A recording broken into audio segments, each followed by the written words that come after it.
αγοριού απέναντι. Πείτε του πως πεθαίνω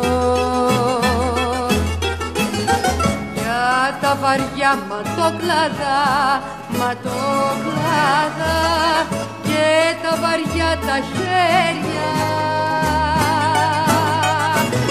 Πείτε του πως ξαγρύπνησα και με το πόνο δείπνησα,